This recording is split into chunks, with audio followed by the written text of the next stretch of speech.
You are listening to the Cycling Podcast Féminin, supported by Rafa, celebrating the sport and producing the finest cycling clothing since 2004.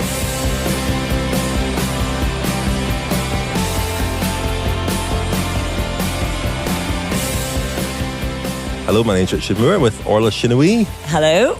Orla, last month we were in Marseille and on the top of the Col d'Izoard, but we're back in the more familiar, Be careful. more familiar surroundings. We're in my garden, so don't do it down. No. And we're doing a bold new experiment this month, aren't we? We are. We're hopefully recording this for YouTube as well, just for something a bit different. I say hopefully because I'm in charge of the technology, and Richard, you can see what it looks like. It's 2 iPhones precariously plugged into an extension lead in my garden. So I'm hoping that it works. If it does, then you'll be able to find this episode on YouTube as well, and let us know what you think. And if it doesn't work, you won't. Just ignore me.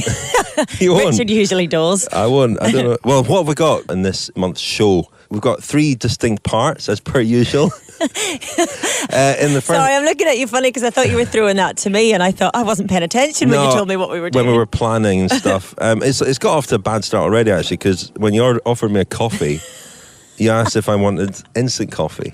No, I said, do you want an espresso or do you want a powdered coffee? The reason being, I'm quite partial to powdered coffee because you can sneak an extra spoonful or 2 of coffee in there. Of disgusting coffee.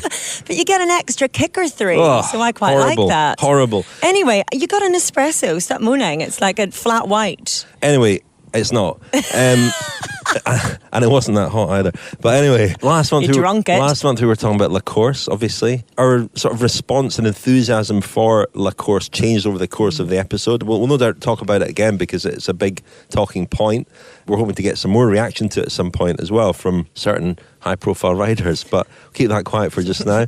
But there has been some more racing since then. There was the RideLondon Classic the week after La Course, and then at weekend just past Crescent Vargarda in Sweden, the team time trial on the Friday, and then the road race on the Sunday. Very unusual team time trial, but nice little rehearsal for the World Championships coming up soon. Part 2, we're going to do a little feature in part 2 on female directors sportifs. That follows the feature that we did in the Women's Tour episode a couple of months ago when you and I spent the day in team cars. You were with Kanya Schramm, I was with Team WNT, and a few listeners got in touch to ask whether there were many, if any, female sports directors working. So we tracked down a couple of them and we'll hear from them. We'll also hear from a real pioneer, Robin Morton, who you interviewed, Orla. And in the final part, we'll hear from Molly Weaver, the British rider who rides for Team Sunweb. And she's had a torrid time with injury, terrible, life-threatening crash, and has battled back only to fall off again at La Course. So I interviewed her there. Hannah Troop had interviewed her earlier as she was recovering. So packed as usual, eh? Yeah, absolutely. The DS thing, I think, is going to be really interesting, and I'm really looking forward to hearing from the ones that you interviewed, because the UCI have started a scholarship scheme, haven't they? They started it last year to try to encourage women to go into that side of the sport. Full scholarship is paid. It's a once-a-year course. It's now obligatory for men's cycling. It's not obligatory if you want to be a DS in the women's side of it, though. And I just find it really interesting as to why there are so few. And we'll talk about that when we come to it. Don't ruin it all now. I know. Lots to say about that. Too soon. There's lots to say about that. What about the racing since La Course? Have you seen much of it? I think you watched RideLondon, didn't you? So yeah, we had RideLondon Classique, as it should be pronounced, because they go with a French spelling, bizarrely. But you could say the same about the Cycling Podcast Féminin. Very true, but that was your inspiration, yeah. Corinne Rivera, the winner there, in a rainy, wet all day in London. We haven't had much luck with the weather, really, in London. But the biggest prize fund, of course, in women's cycling, €100,000 all up. Katie Archibald got one of the intermediate sprints and has retired. Yeah.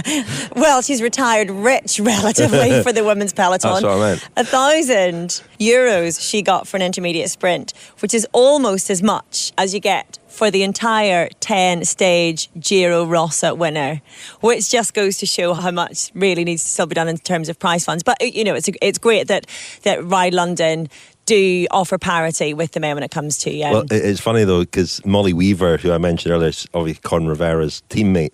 I bumped into her at Marseille airport. She was flying to Holland, I think, on her way to London, and she was riding Ride London and really looking forward to it just for that reason alone. For the money. It was potentially a big payday. Well, it was a big payday in the end for them, obviously. Yeah, €25,000 went to Corinne Rivera, which will obviously be shared out among the rest of the team. And a brilliant second place as well for Lotta Lepisto. She did a fantastic manoeuvre on the final bend. If anybody watched it, you'll still be able to see it online.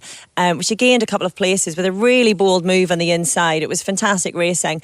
But Rivera, who again has had a wonderful season, said that she was just able to bide her time, really, that you can see the finish line from a long way out. So it's about patience and not panicking as much as anything else.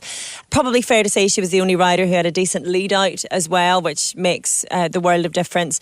But brilliant win for Corinne Rivera, and a fantastic second place for Lotta Lepisto, who we're going to be talking about as well when it comes to the Swedish races. I like how you've positioned us here, Orla, in our little studio in the garden so that I'm looking into the sun.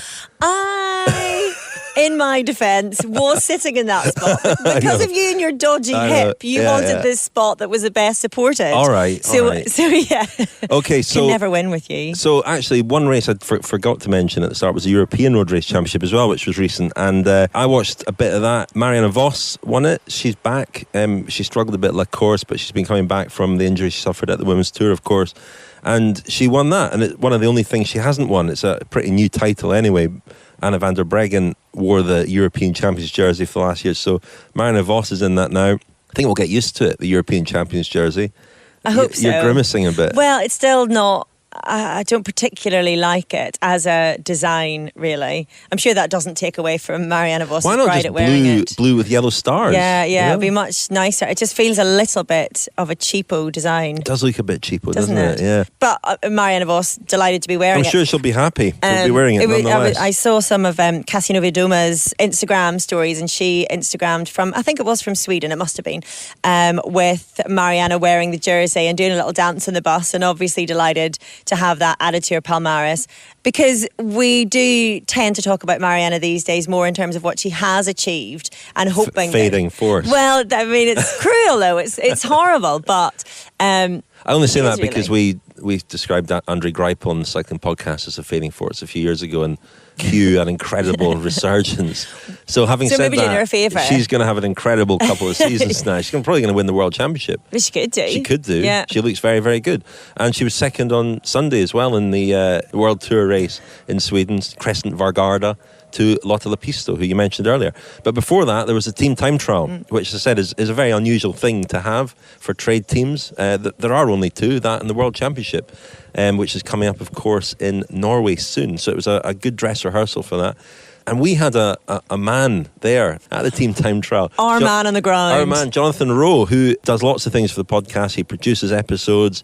He runs our Friends scheme. He bullied us into recording this for YouTube. He did. He does lots and lots of things. He also drives the Rafa mobile cafe around Europe, and he ended up in Sweden. So there he was with his recording device, and he spoke to some of the people there. I think we'll hear from Bob Varney, from Anna van der Breggen. Anna van der Breggen first. It sounds like they're walking alongside a horse. In fact, it's her cleated cycling shoes. Right. We can hear. And we hear from Hannah Barnes as well. So let's hear from them now.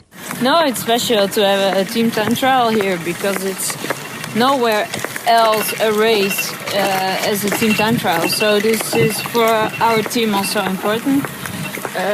We see it as a race on its own, but also as a preparation for the Worlds, for the Team Time Trial Championship. So an important day and an important time trial for us.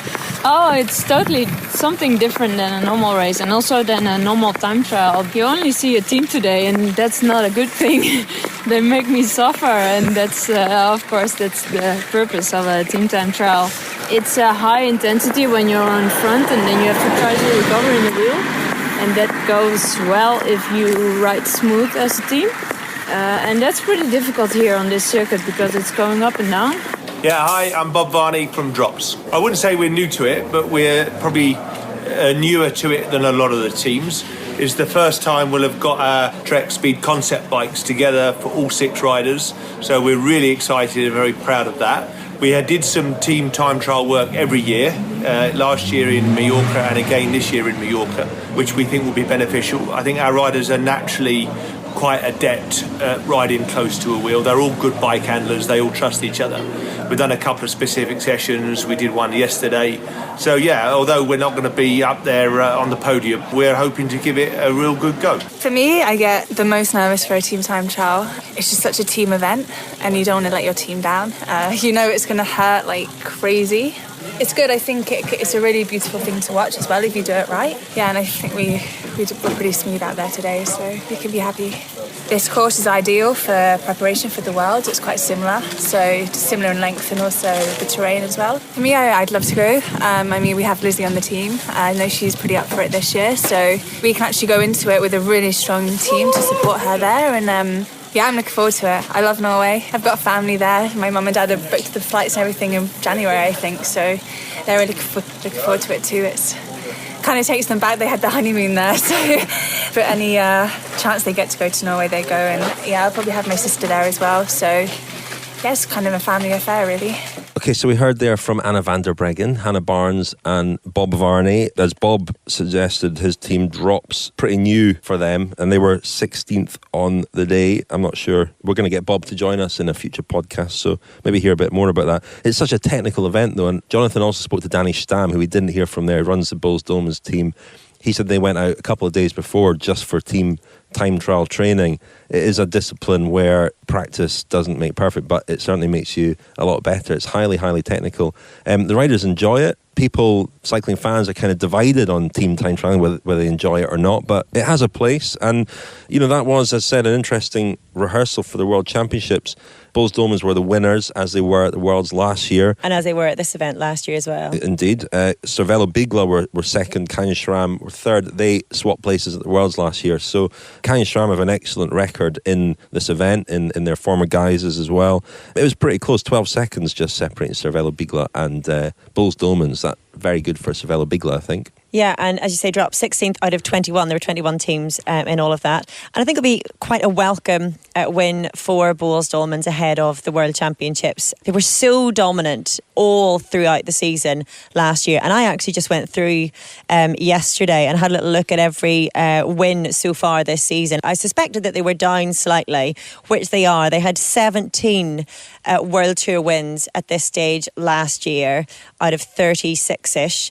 11 this time round. So, and most of them, I think, Anna van der Breggen, no? I mean, last year, the wins were spread throughout the team, whereas this year, I think the majority of those wins will have gone to Hannah van der Breggen. Yeah, and she stays in the purple jersey, of course, for the World Tour leader. She's just joined the team, so she wasn't there last year. So you have to look at the riders, Megan Garnier especially. Lizzie Deignan has ridden pretty well, but the highlight of her season probably winning in Yorkshire, I think. She's obviously in pretty good form. She looked very good at La Course. Maybe the Worlds will fall her way again. Yeah, they could well do. And I think that to an extent it's to be welcomed really for non-Bulls Dolmens riders and staff and fans that there is a little bit more of an even spread for the wins this year, and it does, I think, point to maybe a raising of the game elsewhere. I mean, the likes of the riders that we're talking about, Corinne Rivera, for example, has just been fantastic for Sunweb.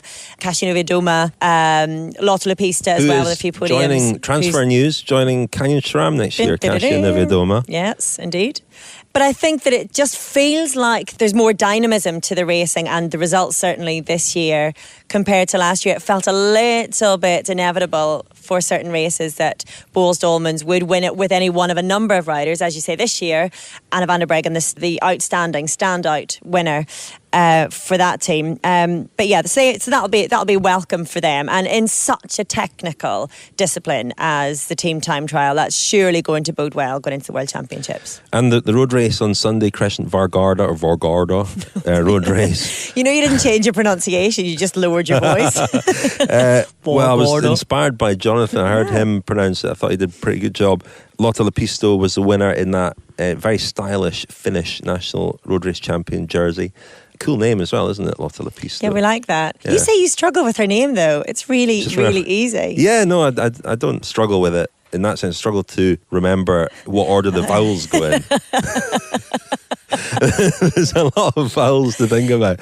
But I'm there now. I'm trying to count the vowels now. There aren't that many. There are quite a few. 5 between... Anyway, I was going to say about the race. It was an interesting race. We'll hear in part 2 from one of the DSs we speak to about the difference between men's and women's racing. In men's racing, always following a similar pattern of a break going and being gradually reeled in, and how we don't always necessarily see that in women's racing, but in that race we did. We saw a big break, 11 riders and most of the top teams represented, and then have it chased back, which doesn't always happen. Sometimes when all the teams are represented like that, it actually sticks. It was brought back because there were a couple of teams missing.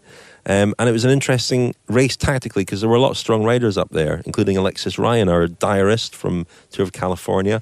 And it was quite an interesting race. It's beautiful countryside. I mean, the landscape is spectacular there.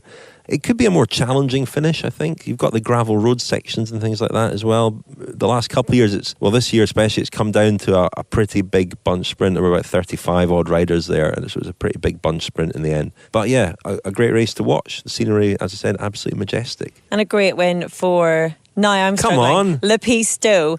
I actually confused between the O and the A. Anyway, she came second last year and she's had injury this season, so she missed quite a decent chunk after the Spring Classics. Did really well in the spring. 2 podiums, I think it was.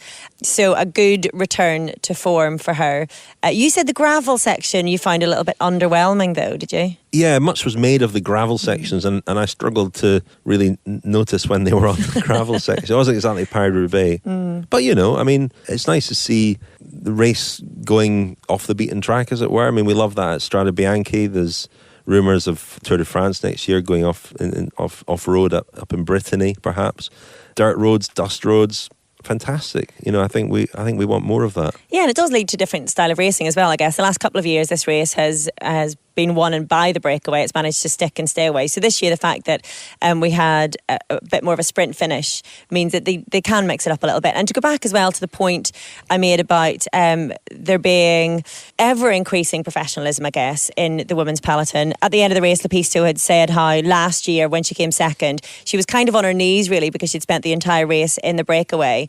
And this year, she was protected for the entire race. So she didn't really, she said, have to do much of an effort, make much of an effort throughout the race. She was able to save her legs for the sprint. So great team tactics there by Sorella Bigla. They were. Ashley Moolman-Passio actually was very active up the climb, not far after the finish. We saw Lizzie Dignan have a go there as well. I spent the day with the Sorella Bigla team a month or so ago in London with their director Thomas Campagna, who's quite a character, and Ashley Moolman was there, and several of the other riders, Cecilie Uttrup Ludwig, I believe her name is. Very good. It's a very difficult name to pronounce, that one. She's the leading, or she was, I'm not sure if she still is, the leading under 23 rider in the Women's World Tour, and a great talent. We'll maybe hear some of those interviews in a future episode. The Cycling Podcast Féminin is supported by Science in Sport. Science in Sport, fueled by science. Thank you very much indeed to Science and Sport, who sponsor the Cycling Podcast Féminin, as indeed they do the Cycling Podcast. Very grateful indeed to them. There is a discount available for podcast listeners or podcast viewers now. If you go to scienceandsport.com, at the checkout, enter the discount code CPAUG20. That's CPAUG20. You will get a whole 20% off all your Science and Sport products, which is well worth doing. So, Orla, I mentioned that after the feature that we did a couple of months ago at the Women's Tour, I was with Graham Hurd. You were with Barry Austin, weren't you, from Canyon SRAM? Yeah. Graham Hurd is the sports director at WNT Racing.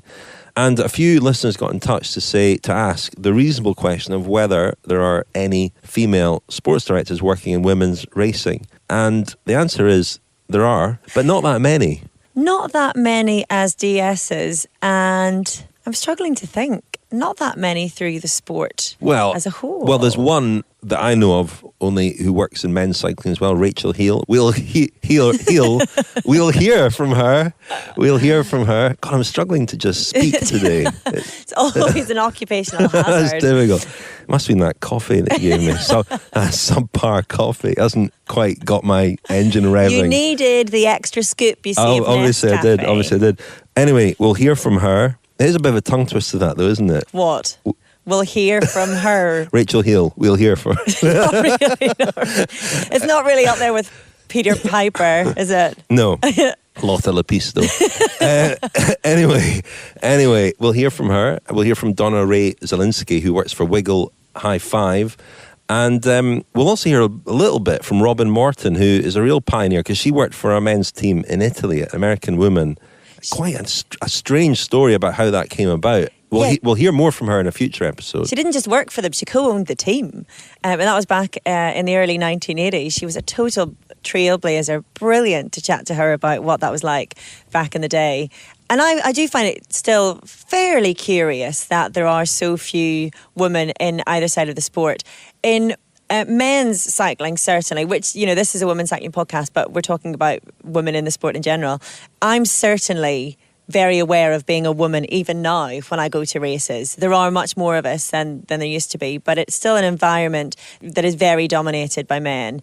And when we listen to Robin chatting about the Giro, not necessarily right now, but the Giro in particular is a race that is just so macho. It's just from another era. I mean, when I've covered it from start to finish, I remember there's this one fellow journalist, an Italian journalist, who used to sniff the air behind me when I walked through the press pen. I mean, it's that kind of very bizarre sort of the face you're pulling right now, Richard, is very disconcerting. But it's still an environment whereby you're very conscious of being a woman. And like I say, less so in the women's side of the sport, but it is straight. You've got me like. That was maybe not the best anecdote.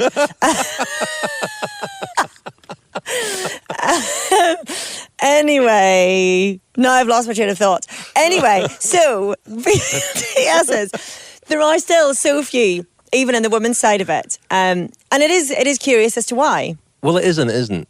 I think, and Donna. I was trying to explain why there were so few, because it's still a very much male environment. When you think about it, Donna Ray Solinsky said this, that there are more ex-professional male riders looking for jobs in cycling. And I think that's why a lot of them end up in women's cycling. Not end up in women's cycling, but you go to the women's racing and the team cars are generally full of men rather than women. She said practically as well, a lot of women at the age where they might become sports directors are becoming mothers, and it's a very difficult thing to combine. One that she did herself successfully because she wanted to. Well, we'll hear her talk about that. But there are practical reasons, I think, why there are far fewer females working in that particular job than men. But there's no reason at all, from a skills point of view, why they couldn't. And one of the sports directors I spoke to thought that actually the breakthrough would come in men's cycling, that he could imagine there being more women working as sports directors in men's cycling than in women's cycling, which is perhaps counterintuitive, but why not? Yeah, and the UCI is doing its bit to try to encourage the change. They are offering full scholarships. They have done for the last 2 years now. This is the second year,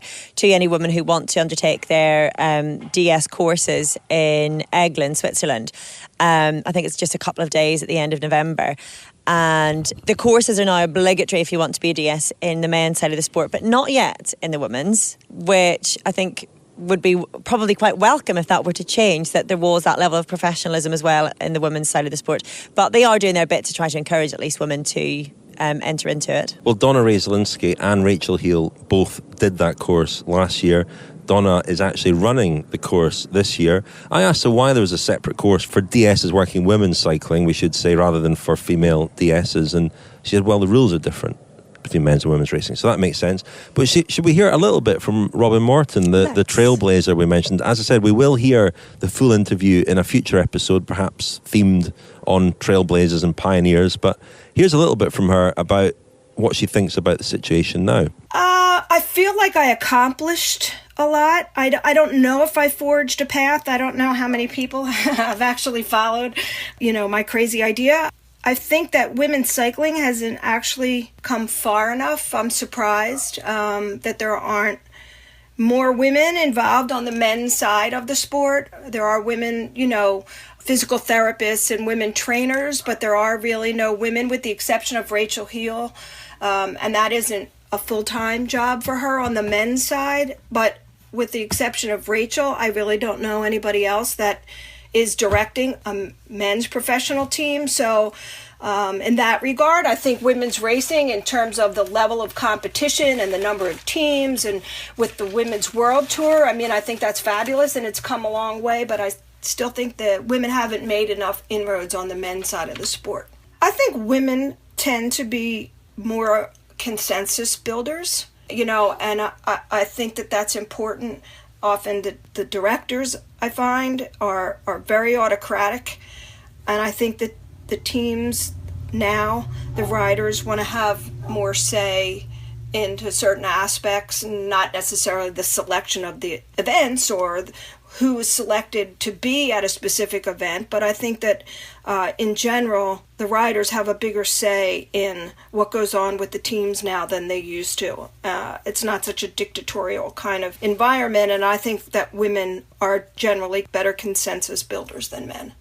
But yeah, it was a different experience. I can remember at one point, in the morning before the stage start, Rancilio, who was an espresso machine and espresso maker, they had their trailer that came there, and all of the team captains would go in there every morning before the start of the stages to kind of just sit around and, shoot the breeze and have an espresso before the start. And so one morning, they had invited me in there and said, well, kind of one of the guys now, and we want you to come in, it's down, and have an espresso with us. So I went in there, and it was like Moser and Vincentini and Fignon and, Roger de Vlaming and all these riders that I was really in awe of. And so we're sitting there, and they said, well, now we think you're like one of the guys, and we have something that we want to give you. And I'm thinking, okay, this is great. It's going to be like a signed Maglia Rosa or some kind of Giro memorabilia. And they came out with a tray of vegetables in the shape of male genitalia and presented me with eggplants and all kinds of weird things. So, but they did have a photographer there, so it was totally a setup. But yeah.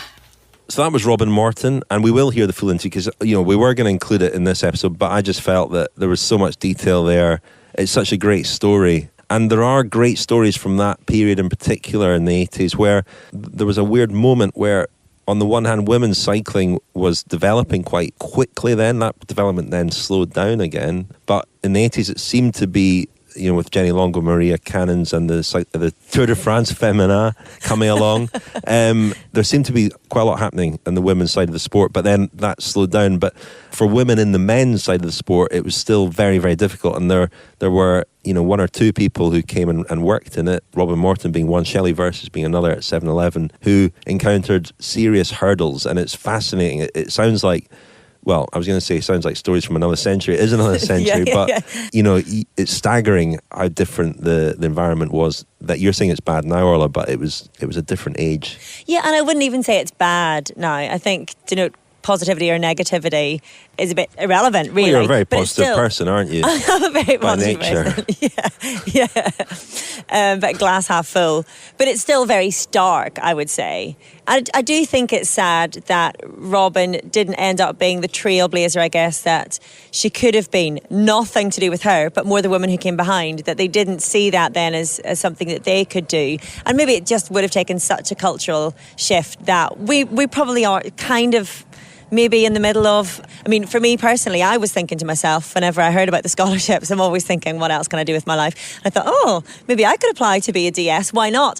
And then I thought, could I really work in an environment that is so male, if it was to go into the male side of it? With the women's side of it, I think it's much more friendly in that sense, but it's still a long way off, I think. How about your driving skills?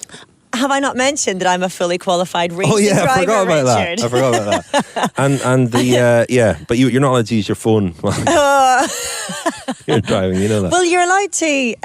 Actually, you are. You're allowed to. Well, exactly. It's kind of seems to be compulsory. Hang on. So, as a DS, multitasking. You're not only allowed to use your phone, but it's expected. You can kind of get away with watching TV as well. You're allowed to chat to everybody around you. I'm not sure if all these things are technically actually allowed. No, so maybe I wouldn't get onto the course. That doesn't mean it helps if you're happen. able to do everything while driving at the same time. So I'm perfect candidate. Anyway, you mentioned that Robin Morton wasn't a trailblazer, but she was in a sense, and somebody that she mentioned was Rachel Heal. Let's hear from her now. She is a sports director for United Healthcare in the US. They've got a men's and a women's team.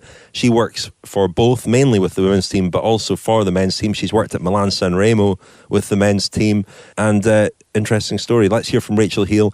Then we'll hear from Donna Ray Solinsky, who is a sports director for Wiggle High Five.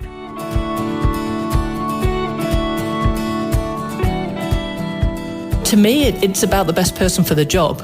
And that may be unusual for me to say, that I'm not like, yes, we must have all staff as women. If the women are better, then yes, I think, they should have the jobs. But I also don't think that they should have a job over a guy that's better just because they are female. Maybe a little controversial view for a women's sport director to have, but I would like to feel that I have my job because of the job that I do, not because of being female. I think because there are so few of us, maybe it's not something that people think about. Within any sport, I guess you look at kids, and kids are looking up to heroes and I guess sports figures they want to emulate, and that's one of the reasons why I think countries have been so keen to get women athletes as role models, because then kids look up and it's like, okay, I want to do that. And maybe it's it's the kind of grown-up version of that, is that women don't see so many sports directors, female sports directors, so they don't think so much about, that's a job I'd like to do. In terms of I guess, work, I went straight from rider to director. And I was in what I decided was going to be my last year of racing. I was lucky that I got to the point where I was getting older and slower and decided that it was time to stop racing. And my director at the time was moving back to Jamaica and was looking for somebody to take over the team. And so myself and one of the other riders both retired at the end of the year and stepped into directing the team. And we directed together that first year and then carried on my own after that. I've probably worked more with male sports directors and had got on better with male sports directors. Although this last year, working with Iona as a female sports director, she was great. And I think for me, the male-female thing didn't particularly come into it. Before my life in cycling, I was an engineer, so I was in a very male-dominated environment there, so it's not something that ever really fazed me or I particularly thought about. For me, it was this is a job I'd like to do, and the fact that there weren't many women doing it, well, I was used to that, so it wasn't a big deal. The first race, I did a couple of races, I guess, shadowing one of our men's directors, and then there's more of the men's races where you have two sport directors. In the majority of the women's race, there'll just be one. So, but more of the men's races, there are two. So the first race I did as a director with the men was Coppi Bartoli in Italy. Yeah, so I was working with Roberto Damiani over there. So the men's race, there are two cars. So I'm driving car two, and being in the caravan is not daunting. I'd been doing that for many years, but Italian roads and Italian men's pelotons are a little different to pelotons in the US. There's a lot more riders and the roads are an awful lot smaller. So that side of it, I guess the driving side of it, was a little bit nerve-wracking and challenging because, I think for anybody trying to pass a peloton of 200 riders on a road that's about 4 yards wide is a little bit of a daunting challenge. I still very clearly remember hearing over race radio that, the numbers of riders in the break, and realising that, we have a rider, Davide Frattini's in the break, and there's the initial elation from the sport director point of view of, great, we've got a rider in the break, and then that realisation that means I have to go up to the break. That means I have to, and I think this was the first stage. So it's literally, 30 minutes into my first race driving car within a men's race. And it's like, I have to figure out how to pass these 200 riders. In that same race in Italy, the Coppi Bartoli, the final stage was a circuit race. And then you only have, you just have one car. So Roberto decided, well, okay, today you're sports director 1. I will be your guest in the passenger seat and you're driving. There were quite a few of the other sport directors that would, drive past, or I would drive past them, and I could see them doing a double take when they realised that it was me driving the car. So Italy is probably one of the most traditional countries, and maybe one that would be least expecting to have a woman as a sport director. I would imagine within Italy there are probably very, very few. The men's races are still follow more of a script than the women's do. Yeah, within a team meeting before a men's race, you can say, okay, this rider, your job is to get in the early break, because there will be an early break. And maybe it'll go in the first 200 metres, maybe it'll take an hour, but there will always be a break. Within women's races, that isn't always the case. The races are a little bit shorter. In a lot of races, it can be more full gas from the gun, and maybe a break will go and maybe it won't. But in terms of what makes a good sports director, you have to be organised. So it's a combination of being organised, being able to read a race, and the biggest thing I think is being able to get the best out of your athletes. As long as you're doing your job properly, it doesn't matter to them whether I'm male or female.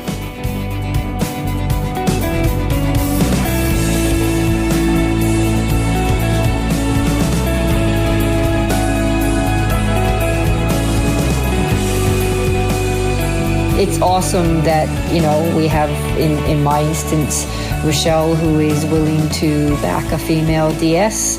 You are seeing more. You have the UCI now offering scholarships for women to do the DS course. So it is growing.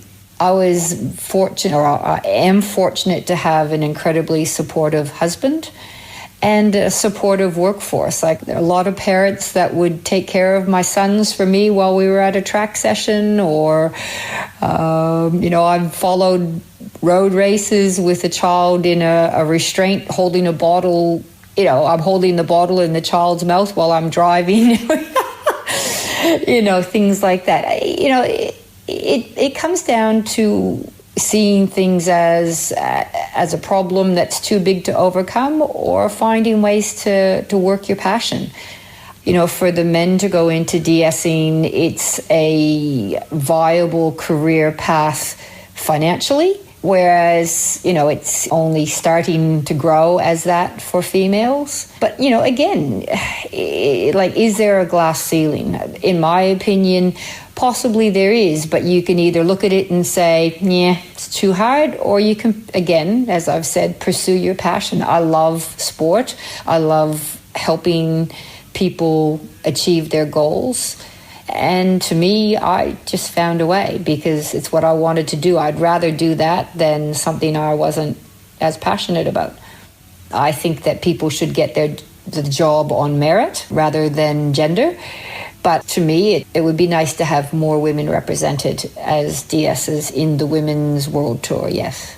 Nothing against any of the men that are there already.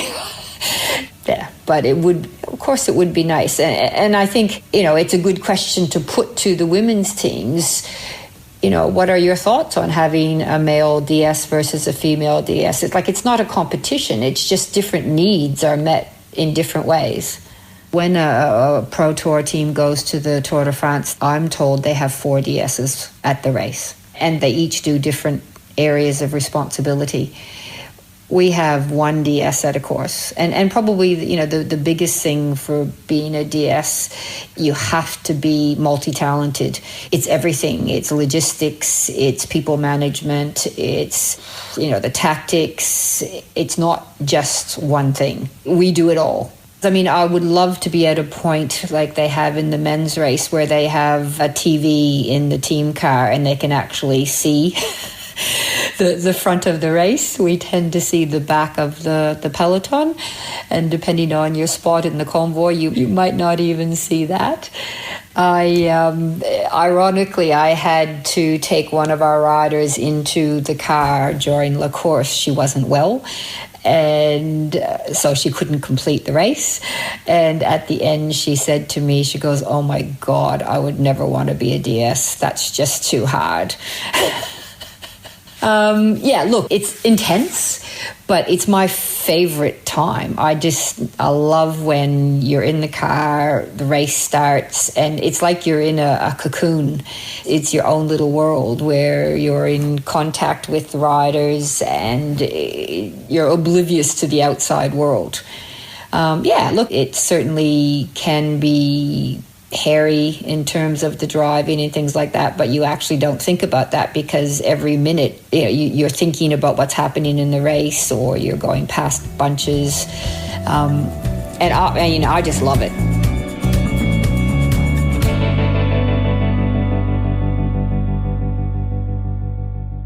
So we heard there from Rachel Heel and Donna Ray Solinsky, both sports directors, Rachel for United Healthcare and Donna for Wiggle High Five. And there are others. Beth Durea at Canyon SRAM is involved on the organisational side with the team, but also acts as a sports director at times as well. Yeah, and one of the things that struck me actually when listening to those interviews was that when And we often hear it from women when they said that they'd like to see more women doing the role of DS, but on merit, so that it wasn't just for their gender. And what strikes me every time is I have never heard a man say, I would like to be chosen on merit rather than my gender. And I always think it's not so much an issue, is it? No, I know. But so the thing is, we don't really actually mean on merit. What we tend to mean by that is that the woman has to be at least ever so slightly better than the man to kind of compensate for the fact that she's a woman. I think we need to stop saying that it's on merit and just assume that's the case. Well, yeah, we should. I don't think we look at a woman in a team car and wonder whether she's there on merit or not. You assume that she is. Do we though? I don't think so. No, do we? No. I think we kind of do, and I think I'm probably tying myself up in knots now. I think we should assume that they're there on merit, and we do. And what I mean is that we need to just stop saying that, and then that way that women stop limiting themselves when it comes to putting themselves forward. I think we are tying ourselves in knots. Yeah. But I asked both Donna and Rachel whether there was a difference between men's and women's racing, and Donna said no, and Rachel said yes. And I guess the other question is there a difference between male and female bike riders? And on the one hand, they are all bike riders, but I often wondered at British Cycling, for example, British Cycling obviously have a male and female programme, lots of male and female riders, but in the coaching staff, no females at all. I don't think there's ever been a female on the coaching staff at British Cycling. There may be now, actually, but certainly over the sort of period of success they've had, there haven't been any female coach. And I have sometimes wondered whether a female coach might be a better coach to a female athlete. I think sometimes it can be a better coach to a female athlete and a male athlete. Or a male athlete. And sometimes you need the male perspective. And I think the point is that, yeah, they are all bike racers, but we are different. We're very different as genders, I think. We have different set outlooks on things and different approaches to things, good and bad. And I think that to make a balanced world, to make a balanced peloton, to make a balanced team and a balanced rider, you need input from both, really. So it's not whether the female touch is better than the male, it's having both of those together, because sometimes a woman's approach will work in a certain circumstance and sometimes the man's approach will work in a certain circumstance. And obviously then every woman is different and every man is different. We're being massively generalistic, but I think you need a bit of both, really. You are listening to the Cycling Podcast Féminin, supported by Rapha, celebrating the sport and producing the finest cycling clothing since 2004. Thank you very much indeed to Rapha, our main sponsor. They are fantastic backers for us and the Cycling Podcast. And we've been joined on the sofa, Orla, by a T-shirt, the Peddler de Charme T-shirt. This is part of the range of clothing that they launched just before the Tour de France. Rapha, designed and made by Rapha. They are launching... Sorry, Orla, you look like you're going to say something. I was just going to praise Rapha for finally making a T-shirt that looks like it would fit a professional cyclist. Because for a few years, you boys were handing out tents, basically. Which were lovely novelty items. We were handing out T-shirts. You were handing out pride. Made for normal people. Yes, but these are clearly made for cyclists. Yeah. With their little cologne bottle. But you get them in my size as well, which is nice. Anyway, this is a Peddler de Charme T-shirt that we've got here. They are selling very fast and they are making more. But yes, you can buy them. They're launching a new range of T-shirts for women. I think jerseys as well. Pedaleuse de Charme with a slightly new design, tweaked for the females. So I hesitate. Female sizes as well. Ask what symbols are on the Pedaleuse de Charme. We've got an eau de cologne. We've got a comb and a sponge. Wait and see. We don't have lipstick and heels, do we? No, Orla. Anyway, they'll be available soon. Do stay tuned to find out when they'll be for sale. The gear that is for sale is at rapha.cc or through our website, thecyclingpodcast.com. If you click on shop, it'll take you to the Rapha Cycling Podcast clothing. So do go and have a look. And as I say, the Peddlers de Charme stuff will be available soon. It's being made as we speak. Well, it's been designed and then made. So yeah, you can have a look at that. In this final part, Orla, we are going to hear from Molly Weaver, a young British rider who has had terrible misfortune, but through it all has kept smiling, amazingly. Hannah Troop interviewed her a few months ago, just when was recovering from her terrible smash with a car, which left her with numerous horrific injuries. We'll hear the whole sort of catalogue of them in this interview. But it was amazing listening to her, just how optimistic and upbeat she sounded. despite all that, and at a time when it wasn't even clear that she'd be able to come back. So let's hear from her. And then I caught up with her at La Course. She had suffered another nasty crash on the first stage of La Course, but she was still pretty happy with it all. I was going to say, because we were waiting at the top of the Col d'Izoard for Molly to arrive. We'd done our interviews with winners, also rans and notable extras, and we were waiting for Molly to get up there because you wanted to catch up with her following Hannah's interview to see how she was getting back to racing. And then we hear that she's crashed again, and my heart just broke for her. It was a nasty one. I remember seeing the rider on the road, not realising it was her. It was a nasty crash, so she was quite badly bashed up. But anyway, let's hear from her before and after, as it were. Here she is talking to Hannah Troop and then to me in Marseille.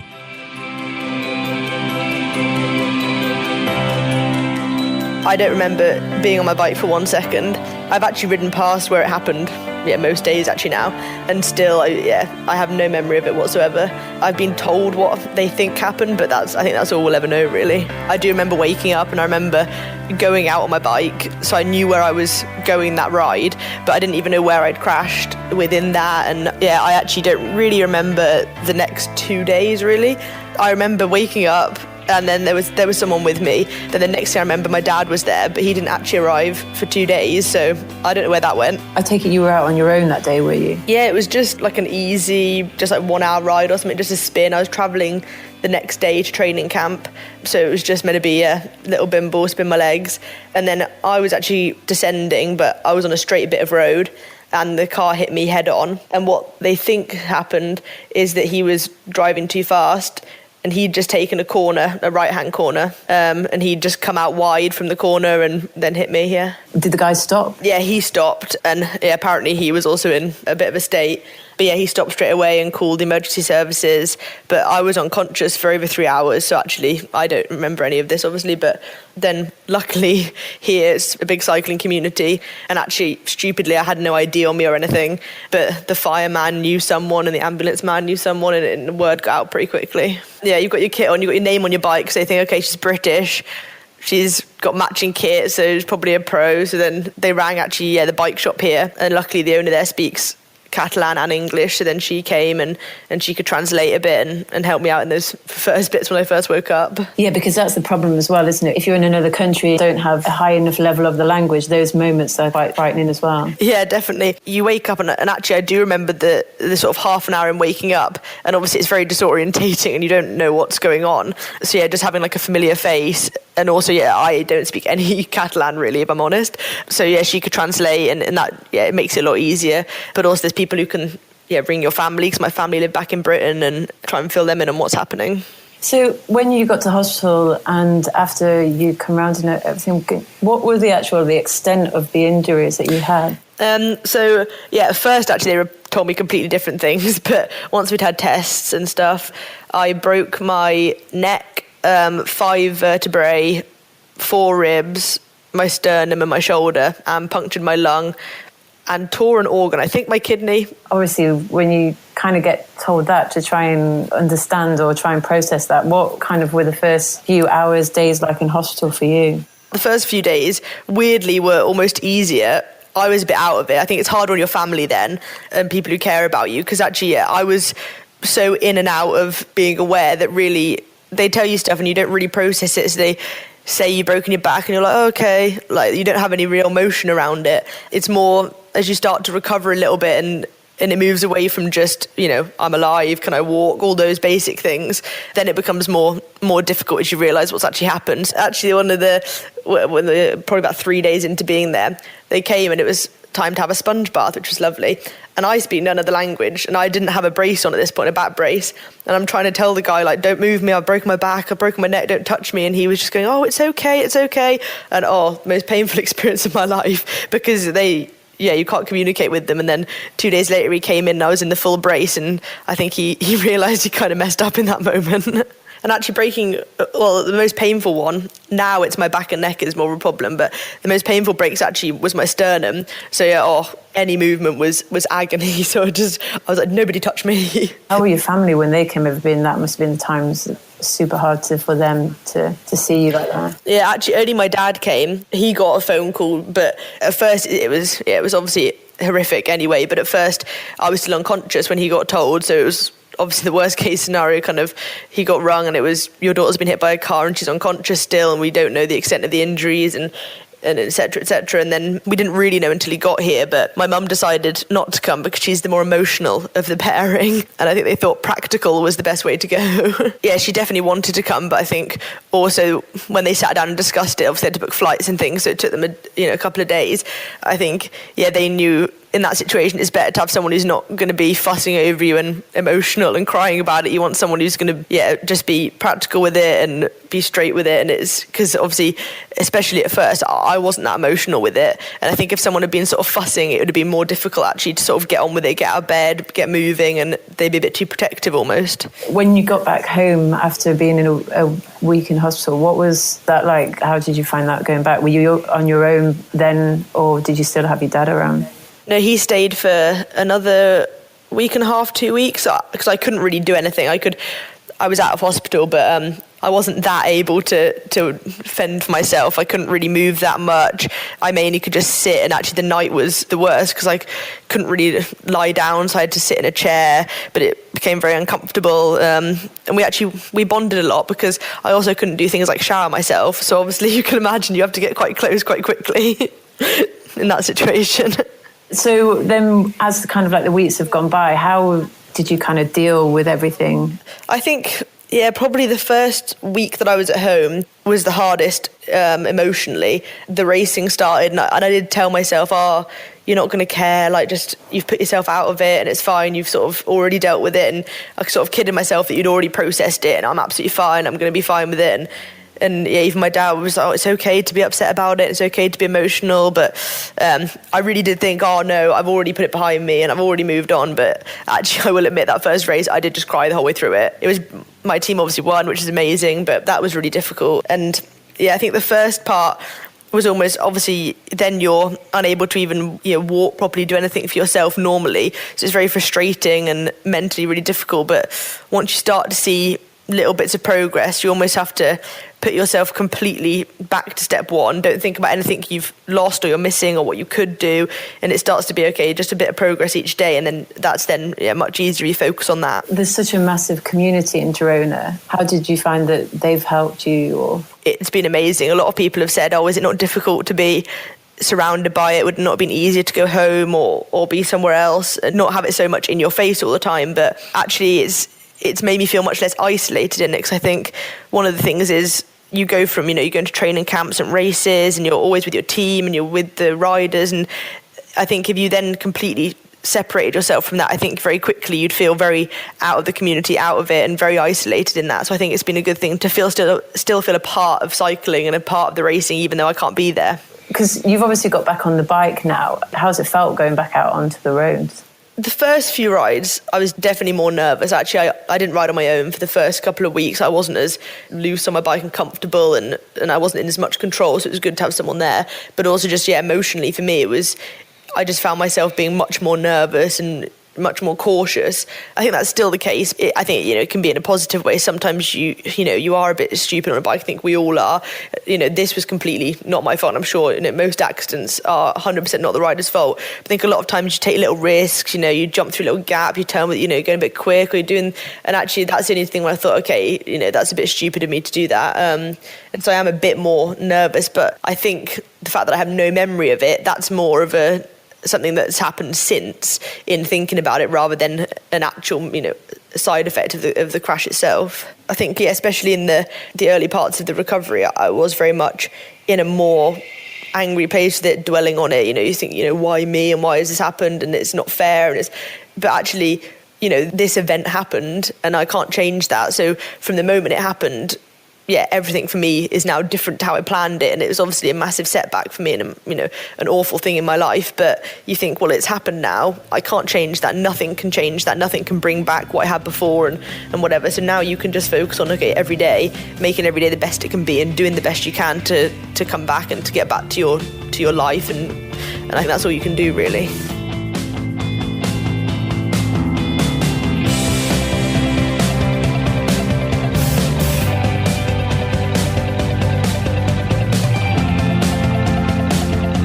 Great to see you racing again. Yeah. we caught up with you just after the crash when you hadn't returned to racing. You rode the Giro Rosa. How was that? What was it like being back racing? Yeah, it's amazing to be back racing, but it's a bit of a double-edged sword. I think it's great to be back in the peloton and be physically able to race, but on the other hand, yeah, you feel like you trained so hard over winter, and then again after the accident, and you're still not on the level you would hope, so you're actually just really suffering as well. So it's a bit of a mixed feeling, but yeah, it's great to be back in the peloton with the girls, also with my team. It's nice. So you felt like you were starting again almost, but then you've come to La Course and you're in quite a bad way, unfortunately. You had a crash. Yes, again, that's also a bit mixed, because actually in the start of the race I even said to the girls and said to my DS, I actually feel really good. I feel the first time like I'm really back in the peloton, I'm comfortable in the wheels, and also, yeah, actually I feel really strong today. So then for me that's a really big positive. Then to crash, yeah, it's part of racing. It's, yeah, again, some more bad luck and it's not good, but I also think that hopefully I should be okay from it. I've already trained the past 2 days and I've actually felt okay. So cycling is easier than walking because you look quite stiff. You look quite bashed up. What happened? Yeah, it was just one of those bad timing things in racing. There was a gap on the right of the peloton and I went to move past my teammate, and that exact same moment 2 other riders also went into the gap on the right, and then one of you crashes normally and I was a little bit further back, so yeah, my front wheel went and then went over the handlebars and then tumbled. But I've got some road rash, but apart from that I hope it's just that clears up and then I'm okay. After what you've been through, you must have feared the worst to hit the deck again. Yeah, the initial impact always is the scary moment when you take a second and think, okay, what have I done? My wrist was a bit sore and I cut my face again. And I thought, oh God, no, I already cut my chin open last year and I thought I did that again. So, yeah, but then once you take a moment and breathe, and actually, it could have been a lot worse. So you're back on the bike already. What have you made of La Course as an observer of today's time trial chase? Yeah, I think actually the first day up the Isle, I think that was a really good step. I think it was great on the Champs-Élysées. It was also a big stage, but it's nice to see them still investing in something new and changing it. And that was a really exciting stage for us. This was a bit of a weird one. You don't normally see something like this.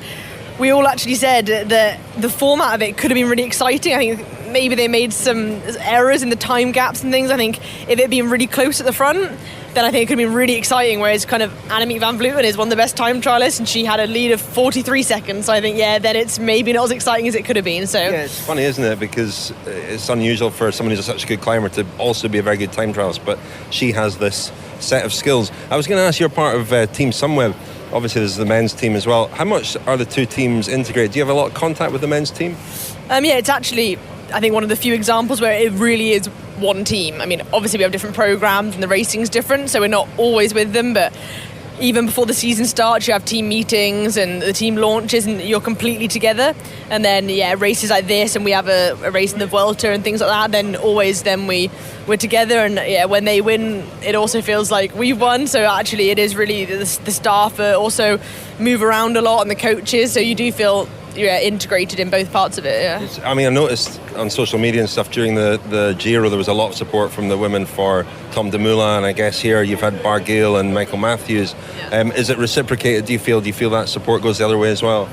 Yeah, definitely. I think so. Yeah, when we were watching the Giro and things like these stage wins, it is really exciting for us, and you do feel like a part of it.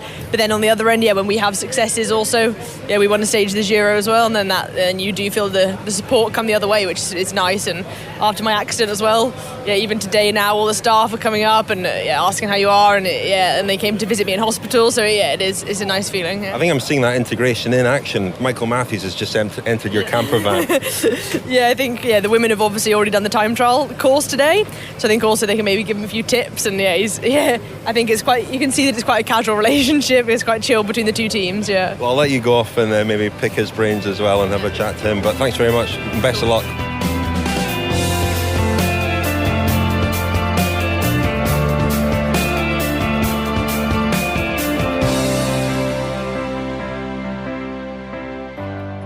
So that was a rather remarkable story of Molly Weaver, her awful crash and recovery and comeback and setback at La Course.